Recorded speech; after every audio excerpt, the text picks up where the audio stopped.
আল্লাহ তাদের সুসংবাদ শুনিয়ে বলেন, ইউবাশশিরুহুম রাব্বুহুম বিরাহমাতিন মিনহু ওয়া রিদওয়ান ওয়া জান্নাতিন লাহুম ফীহা নাঈমুম মুকিম। সুবহানাল্লাহ। আল্লাহ পাক রব্বুল আলামিন ওই সমস্ত ব্যক্তিদের দিকে সম্বোধন করে বলেন, ওই সমস্ত ব্যক্তিদেরকে আল্লাহ দৃষ্টি আকর্ষণ করে বলেন, কোন সমস্ত লোক? আল্লাযীনা আমানু ওয়া হাজারু ওয়া জাহাদু, যারা ঈমান আনয়ন করেছে,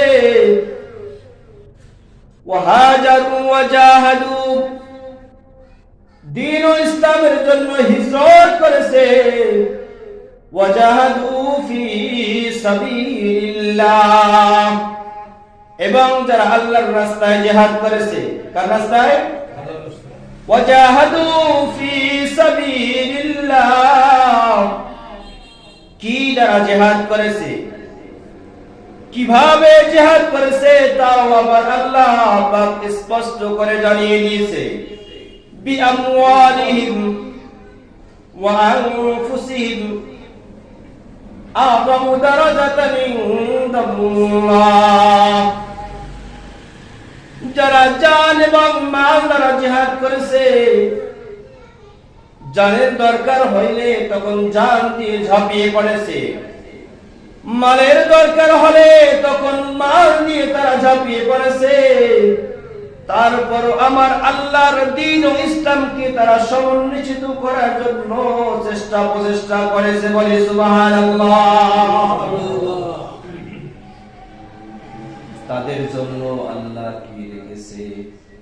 ওয়া উলাইকা হুমুল ফাইজুন।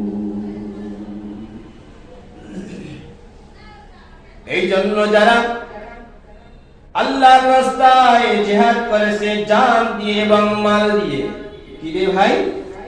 জানও দিয়েছে, মালও দিয়েছে, অর্থ সম্পদ, টাকা পয়সা, নিজের জানটুকু আল্লাহর নবীর সামনে সুপর্দ করে দিয়েছে। ও আল্লাহর নবী, আপনি যা বলবেন তা হবে।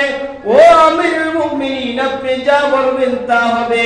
দ্বীনের জন্য, ইসলামের জন্য আমার জান, আমার মাল সবকিছু কুরবান করে দেওয়ার জন্য আমরা সকলে তৈরি আছি। বলি ইনশাআল্লাহ।